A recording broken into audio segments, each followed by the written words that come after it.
საქმის კურსი პირდაპირ ეთერში იწყებს მუშაობას დღეს მთავარ ბიზნეს და ეკონომიკურ ამბებს მე ჟურნალისტი ანუკა ჯოხაძე გაგაცნობ. სადგურის მოედნის მიმდებარედ ერთ-ერთი საცხოვრებელი კორპუსის ნაწილის ნგრევის ტერიტორიაზე სამუშაოები გრძელდება. ადგილზე კვლავ მობილიზებულია შინაგან საქმეთა სამინისტროს თანამშრომლები, მათ კორპუსის მიმდებარე ტერიტორია შემოღობილი აქვს და მოქალაქეებს ავარიულ კორპუსთან მიახლოების საშუალებას არ აძლევენ. ასევე გრძელდება კორპუსის მობინადრებთა განსახლების პროცედურები. შინაგან საქმეთა სამინისტრომ აღნიშნულ ფაქტთან დაკავშირებით გამოძიება სისხლის სამართლის კოდექსის 240-ე მუხლით დაიწყო. ამ დროისთვის დაზუსტებული ინფორმაციით მომხდარი ნგრევის შედეგად ადგილზე გარდაცვლილია 2 ადამიანი, ხოლო ჯანმრთელობის დაზიანება მიიღო ერთმა პირმა, რომელიც შესაბამისი სამედიცინო დახმარების გაწევის მიზნით გადაყვანილია სტაციონარში.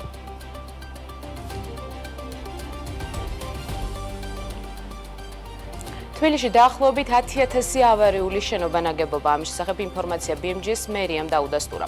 თუმცა უნდა აღინიშნოს, რომ ეს რიცხვი არ შეცვლილა ბოლო წლების განმავლობაში. თბილისის იმჟამინდელი ვიცე-მერი ირაკლი ხმალაძე 2021 წელსაც იმავე მონაცემებს ასახელებდა. მუნიციპალიტეტი ავარიული სახლების ჩანაცვლებას ახორციელებს და იმავე მიწაზე ან მის მიმდებარედ განთავსებულ ახალ შენობა ნაგებობებში არსებული ფართებით. ამასთან მოქალაქეს გადაეცემა არანაკლებ მის საკუთრებაში არსებული ფართობის ტოლი, გარემონტებული ფართი, ხოლო კომპენსაციის გაცემამდე საჭიროების შემთხვევაში უზრუნველყოფილია ბინის ქირის დაფარვა შესაბამისი რაიონის გამგეობის მიერ. მერიის განმარტებით ჩანაცვლების პროგრამაში ჩართვისთვის აუცილებელია შენობა მიეკუთვნებოდეს მესამე, მეოთხე ან მეხუთე ავარიულობის კატეგორიას. ავარიული სახლების ჩანაცვლებისას 100%-იანი თანხმობა იმ შემთხვევაში არ არის საჭირო, თუ ახალი კორპუსი აშენდება მუნიციპალიტეტის საკუთრებაში არსებულ სხვა მიწის ნაკვეთზე. ის ეკისრება პასუხისმგებლობას სადგურის მოედანზე მომხდარ ფაქტთან დაკავშირებით, როგორი სქემით მუშაობს მერი ავარიული შენობების ჩანაცვლებისას და რა ბერკეტი აქვს სახელმწიფოს ურჩმარცხოვლებთან მიმართებით, რომლებიც ავარიული შენობის დატოვებაზე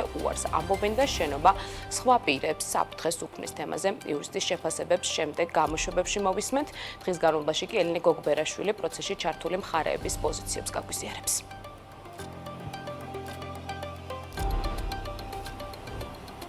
საქართველოს პოლიტიკური პროცესებისა და ევროპულ კურსზე არსებული საფრთხეების საკითხს დღეს ევროკავშირის საგარეო საქმეთა მინისტრები განიხილავენ. გაია კალასის განცხადებით, ევროკავშირი საქართველოსთან ურთიერთობებში ყველა შესაძლო ვარიანტს განიხილავს, მათ შორის uvizო რეჟიმის შეწყვეტის შესაძლებლობასაც. კალასის თქმით, ევროკავშირის პარტნიორობის პირობებში საქართველომ არჩევანი უნდა გააკეთოს, რომელ გზას ადგას დასავლურს თუ სხვას. კითხვაზე თუ დაადასტურებს ინფორმაციას მიზნობრივი სანქციების შესახებ და ასევე იმას, რომ სასანქციო სიაში ორი მოსამართლეა კალასი პასუხობს, რომ სანქციების პაკეტში 2 მოსამართლეა. მისი თქმით, ადრეც ჰქონდა ბლოკირება, მაგრამ ასევე განვიხილავთ სამუშაო მეთოდებს. დღეს ჩვენ საქართველოს წერილს გაუგზავნით uvizო რეჟიმთან დაკავშირებით, მათ გარკვეული პირობები უნდა შეასრულონ და თუ ეს პირობები კონკრეტულ ვადაში არ დაკმაყოფილდება, მაშინ uvizო რეჟიმის შეჩერება მოგვიწევს, განაცხადა კალასმა. ჟურნალისტის კითხვაზე კონკრეტულად რა ვადაზეა საუბარი, კალასმა განაცხადა, რომ არ ახსოვს, თუმცა ყველაფერი წერილშია მითითებული.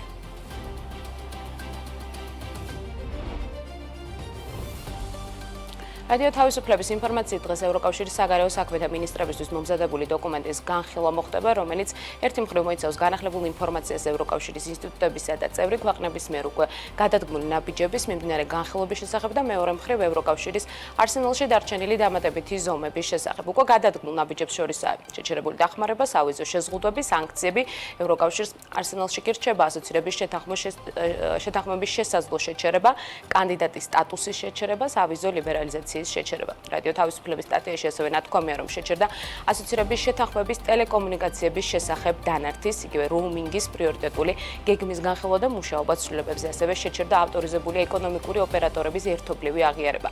შექმნილი ვითარების გამო საქართველო აღარ იქნება ზონის იმოგზაურე, როგორც სახლში ნაწილი, მოლდოვისა და უკრაინისგან განსხვავებით. რას ნიშნავს ევროკავშირის როუმინგის საერთო სივრცე და რას კარგავს საქართველო იმ შემთხვევაში, თუ პროცესების შეჩერება დადასტურდება თემაზე 15 საათზე და 30 წუთზე. ნექსმოუნის გენერალური დირექტორი და მმართველი პარტნიორი რატი ახვლედიანი იქნება ჩვენი სტუმარი.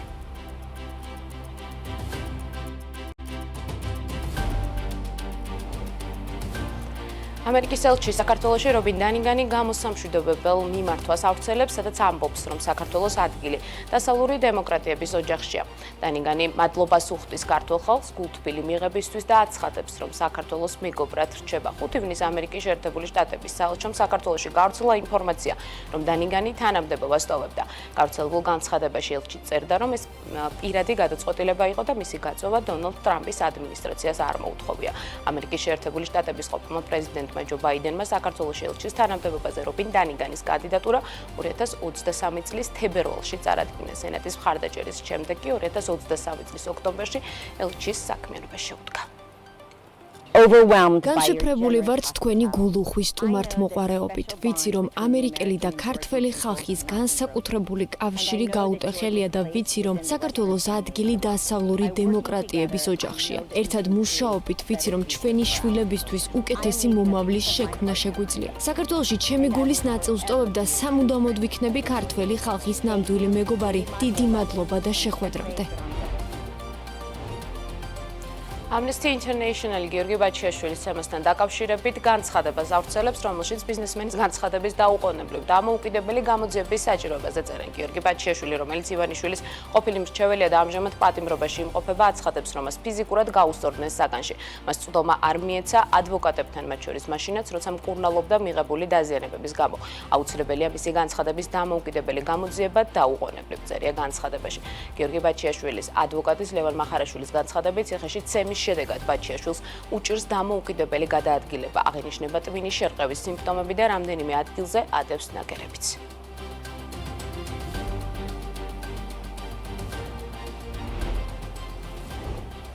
ბაზრის დინამიკის ოპერაციული სირთულეებისა და ახლო აღმოსავლეთში მიმდინარე რთული გეოპოლიტიკური ვითარების გათვალისწინებით ვიზიარი წყვეტს ვიზიარ აბუ-დაბის ოპერაციებს, რაც გულისხმობს ყველა ადგილობრივი რეისის შეჩერებას 2025 წლის 1 სექტემბრიდან. ამის შესახებ ავიაკომპანიის განცხადებაში წერია.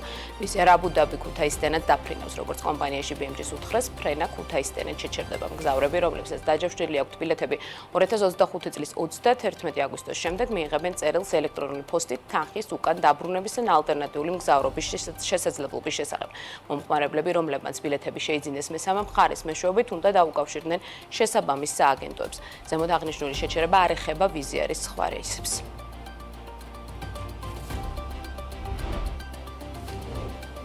კონცენტრაციის შეუწყებინებლობაზე ჯარიმების მოცულობამ 2024 წელს 265,000 ლარი შეადგინა. ამის შესახებ საქმე ნიდილოს ეთერში გიორგი ქედელიძემ კონკურენციისა და მომხმარებლის დაცვის სააგენტოს სტრატეგიული ბაზრების მონიტორინგის უფროსმა განაცხადა. მისი თქმით, მიმდინარე წელს შეუწყებინებლობის საქმეზე წარმოება 14 შემთხვევაში დაიწყო და 7 შემთხვევაში აღნიშნული ფაქტი დადასტურდა. ანუ კომპანიების მიმართ გამოიყენეს საჯარიმო სანქციები, რომელიც კანონმდებლობის მიხედვით წინა წლის ბრუნვის 5%-მდეა. ქედელიძე ასევე აცხადებს, რომ როგორც წესი სააგენტო მაქსიმალურ ჯარიმებს არ იყენებს და ცდილობს სადამსჯელო ფუნქცია არ ჰქონდეს.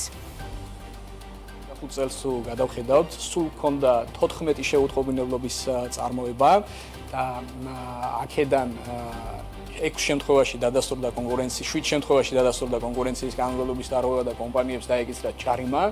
წინა წლის სტატისტიკა რო ვთქვათ, მაგალითად, ჯარიმის საერთო მოცულობამ დაახლოებით 265,000 ლარი შეადგინა. ჩვენ მაინც მეტნაკლებად სიმბოლურ ჯარიმებს ვიყენებთ ამ მიმართულებით, რადგან ჩვენი მიზანი არის ამ შემთხვევაში, რომ ინფორმაცია კარგად იყოს კომპანიამდე მიწოდებული და რაც მთავარია, ინფორმაცია სწორად გავრცელდეს ბიზნეს სექტორში. მიზანი არის ის, რომ კომპანიებს ქონდეს სათანადო ინფორმაცია და საბოლოო ჯამში შეუწყობინებლობები საერთოდ აღარ ქონდეს ბაზარზე და არა ის, რომ რომელიმე კომპანია დავსაჯოთ. საქმის კურსი 12 საათსა და 30 წუთზე ამით დასრულებულია. განახლებული ინფორმაციით 13 საათსა და 40 წუთზე დაგიბრუნდებით.